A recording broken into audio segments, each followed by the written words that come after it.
മുസ്ലിം ലീഗിന്റെ വയനാട് പുനരധിവാസവുമായി ബന്ധപ്പെട്ടുകൊണ്ടുള്ള ഭവന നിർമ്മാണ പദ്ധതിക്കെതിരെ അവിടുത്തെ ഉദ്യോഗസ്ഥർ രംഗത്തെത്തിയിരിക്കുകയാണ്. തോട്ടം ഭൂമിയാണ് എന്നുള്ളതാണ് ഏറ്റവും ഒടുവിലായുള്ള ഉദ്യോഗസ്ഥരുടെ നിലപാട്. ഇതുമായി ബന്ധപ്പെട്ട് ഈ തോട്ടം ഭൂമിയാണ് എന്നുള്ളതാണ് ഉദ്യോഗസ്ഥർ പറയുന്നത്. ഇവിടെ ആ ഭവന പദ്ധതിയുമായി മുന്നോട്ട് പോകുന്നതിൽ എന്തെങ്കിലും തരത്തിലുള്ള തടസ്സം ഇത്തരം വിവാദങ്ങൾ കൊണ്ടുണ്ടാകുമോ? ഇല്ല, വിവാദങ്ങൾ ഉണ്ടാക്കാൻ ആർക്ക് വേണമെങ്കിലും സാധിക്കും, ഏത് വിഷയത്തിലും. പക്ഷെ ഈ ഭൂമിയിൽ കൺസ്ട്രക്ഷൻ നടത്തി അവർക്ക് വീട് കൊടുക്കുന്നതിന് നിയമപരമായി യാതൊരു തടസ്സവുമില്ല. പിന്നെ സർക്കാർ കയ്യിൽ വെച്ചുകൊണ്ട് എന്ത് വേണമെങ്കിലും എഴുതിയുണ്ടാക്കാനും നോട്ടീസ് കൊടുക്കാനും ഒക്കെ അവർക്ക് കഴിയുമില്ല എന്നല്ല പറയുന്നത്. പക്ഷെ ഈ ഭൂമിക്ക് കൺസ്ട്രക്ഷന് യാതൊരു തടസ്സവുമില്ല എന്നത് ഹൈക്കോടതിയുടെയും സുപ്രീം കോടതിയുടെയും വിധികളുടെ പ്രൊട്ടക്ഷനാണ്. ഒരു വലിയ ലാർജർ എക്സ്റ്റെന്റ് ഓഫ് പ്ലാന്റേഷന്, ഒരു 100 ഏക്കർ 200 ഏക്കർ പ്ലാന്റേഷന്, മുഴുവൻ പ്ലാന്റേഷൻ അല്ലാതെ നോക്കി ഒരു ടൗൺഷിപ്പ് ആക്കാൻ പോകുന്നു. ഇപ്പൊ ഗവൺമെന്റ് എടുത്ത പോലത്തെ ഒരു ലാൻഡ് അവിടെ വേണമെങ്കിൽ ഗവൺമെന്റിന് 81(3) എക്സംഷൻ കൊടുത്തുകൊണ്ട് മാത്രമേ ചെയ്യാൻ കഴിയുള്ളൂ.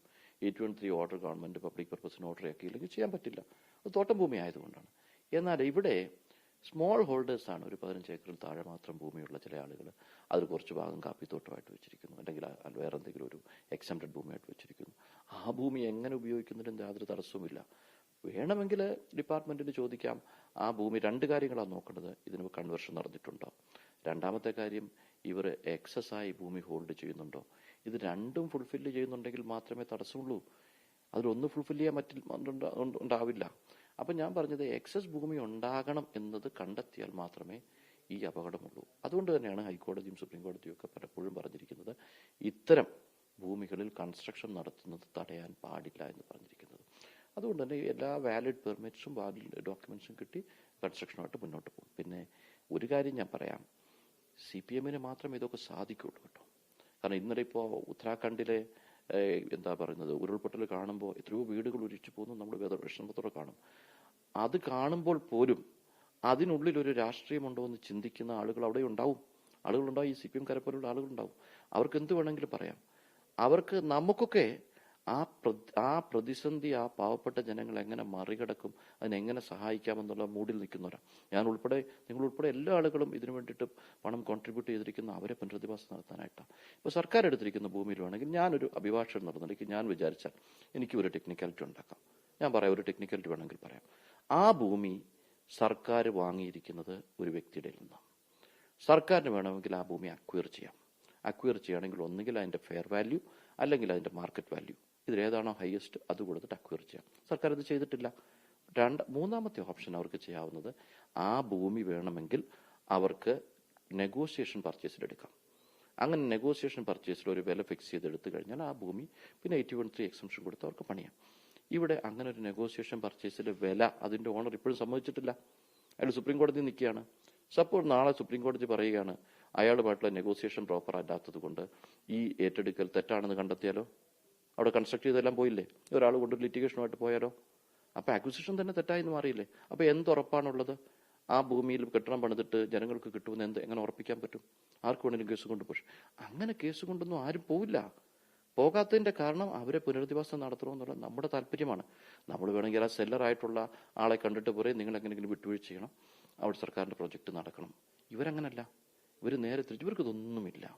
ഇവർക്ക് എങ്ങനെയെങ്കിലും അതിന്ന് രാഷ്ട്രീയം മുതലെടുക്കണം. അത് കോവിഡ് വന്നാലും, ആ വെള്ളപ്പൊക്കം വന്നാലും, ഉരുൾപൊട്ടൽ വന്നാലും അതിന്റെ രാഷ്ട്രീയ മുതലെടുപ്പ് തീട്ടി നടക്കുകയാണ്. അതാണ് ഇപ്പൊ സംഭവിച്ചുകൊണ്ടിരിക്കുന്നത്. ഈ KT ജലീൽ ഇതുമായി ബന്ധപ്പെട്ട ഒരു പരാമർശം നടത്തിയിരിക്കുന്നത് ജാഗ്രതക്കുറവുണ്ടായി, ഉപസമിതിയിലടക്കം ഒരു നിയമം അറിയുന്ന ഒരാളുണ്ടായിരുന്നില്ല, പാണക്കാട് തങ്ങളെ കൂടുന്ന കോടതിയിൽ നിർത്തിയിരിക്കുകയാണ് എന്നെല്ലാമാണ്. അങ്ങനെ ഒരു സംഭവമൊന്നുമില്ല. കാരണം ഇതിന്റെ നിയമപരമായി യാതൊരു തടസ്സമില്ലാത്തൊരു ഭൂമിയാണ്. അദ്ദേഹം എത്രത്തോളം അതിനെക്കുറിച്ച് പഠിച്ചു എന്ന് എനിക്കറിയില്ല. ഇത് കുറച്ചുകൂടി ഡെപ്തിൽ പഠിക്കേണ്ട ഒരു കാര്യമാണ്. ഒരു ലേമാന് ഒരു സിംഗിൾ വേർഡിലൊന്നും പറയാവുന്ന കാര്യമല്ല ലാൻഡ് റിഫോംസ് ആക്ട് എന്ന് പറയുന്നത്. അത് തോട്ടം എന്ന് കേൾക്കുമ്പോൾ നമുക്കൊരു ലേമൻ വേണമെങ്കിൽ ആ തോട്ടം വെക്കണം കഴിഞ്ഞു, അങ്ങനെയൊന്നും അല്ല. 2 ലിമ്പുണ്ട് അതിന്. ഒന്ന് തോട്ടമാകണം, ആ തോട്ടമായത് കൺവേർട്ട് ചെയ്യണം, ആ കൺവേർട്ട് ചെയ്ത ഭൂമിയിലൂടെ എക്സസ് ഭൂമി ഉണ്ടാകണം. ഈ 3 എണ്ണവും ഫുൾഫിൽ ചെയ്താലേ അപകടമുള്ളൂ. അത് ജഡ്ജ്മെന്റ്സ് വായിച്ചാൽ മനസ്സിലാകും. അതുകൊണ്ട് അത് മനസ്സിലാക്കുമെന്നാണ് ഞാൻ കരുതുന്നത്. വലിയ തട്ടിപ്പ് നടന്നു കൂടി ജലീൽ പറഞ്ഞു വെക്കുന്നുണ്ട്. അത് വളരെ കഷ്ടമാണ് കേട്ടോ. നമ്മളവിടെ ഈ ഭൂമി മേടിക്കുന്നതിന് വേണ്ടിയിട്ടുള്ള ശ്രമങ്ങൾ നടത്തുമ്പോൾ വലിയ വില പറഞ്ഞ് ആളുകൾ നിൽക്കുമ്പോൾ ചില ആളുകളോട് ബലം നമ്മൾ സ്ട്രോങ് ആയിട്ട് പറഞ്ഞ് ഇങ്ങനെ ഒരു ആവശ്യത്തിന് നിങ്ങളിങ്ങനെ ആവശ്യപ്പെടാൻ പാടില്ല എന്ന് പറയുകയും ആ നിർബന്ധത്തിന് വഴങ്ങിയാണ് അവർ ഈ കുറഞ്ഞ വിലയ്ക്ക് ഭൂമി വിറ്റത്. അപ്പോൾ അത് നാട്ടിലെ വിലയൊക്കെ എല്ലാവർക്കും അറിയാമല്ലോ. അപ്പോൾ അതുകൊണ്ട് അതൊന്നും ഒരു ബാലിശമായ കാര്യമാണ്, ആരും ചെയ്യാത്തൊരു കാര്യമാണല്ലോ. അപ്പോൾ അതുകൊണ്ട് അതൊക്കെ തള്ളിക്കളയേണ്ട ആരോപണങ്ങൾ മാത്രമേ ഉള്ളൂ. ഈ ഒരു പദ്ധതിക്ക് ഇനി ഒരു വർഷത്തിനുള്ളിൽ പൂർത്തിയാക്കും എന്നുള്ളതാണ് പ്രഖ്യാപനം. അപ്പോൾ ഈ പദ്ധതിക്ക് ഏതെങ്കിലും തരത്തിലുള്ളൊരു തടസ്സം വന്നാൽ അതിനെ എങ്ങനെ നേരിടാനാണ് നിലവിലെ തീരുമാനം? എൻ്റെ അഭിപ്രായത്തിൽ ഒരിക്കലും തടസ്സപ്പെടുത്താൻ കഴിയില്ല. അത് പഞ്ചായത്തുകളാണ് പെർമിറ്റുകൾ ഇഷ്യൂ ചെയ്യേണ്ടത്. അതിനൊന്നും ഒരു തടസ്സമില്ല. കവേർഡ് പൊസിഷനാണ്, അതിനൊന്നും തടസ്സപ്പെടുത്താൻ പറ്റില്ല. പിന്നെ എല്ലാം മറികടന്നിട്ട് തടസ്സപ്പെടുത്തി അടങ്ങുള്ളൂ എന്ന് പറഞ്ഞാൽ അതിന് മുകളിൽ നിയമപരമായിട്ട് അത് നേടിയെടുക്കാനുള്ള കെൽപ്പൊക്കെ മുസ്ലിം ലീഗ് പാർട്ടിക്കുണ്ട്. അതിന്റെ വഴിക്ക് ഞങ്ങൾ നോക്കിക്കോളാം ആ സമയത്ത്. തീർച്ചയായും എന്തായാലും ഈ പദ്ധതി മുൻ നിശ്ചയിച്ച പ്രകാരം തന്നെ, പ്രഖ്യാപിച്ച പ്രകാരം തന്നെ പൂർത്തിയാക്കാൻ കഴിയുമെന്നുള്ള പ്രതീക്ഷയാണ് മുസ്ലിം ലീഗ് സംസ്ഥാന സെക്രട്ടറി അഡ്വക്കേറ്റ് മുഹമ്മദ് ഷാ പങ്കുവയ്ക്കുന്നത്. ക്യാമറ പേഴ്സൺ സ്വാതികൊപ്പം റാഫി കരീം, 24 കൊച്ചി.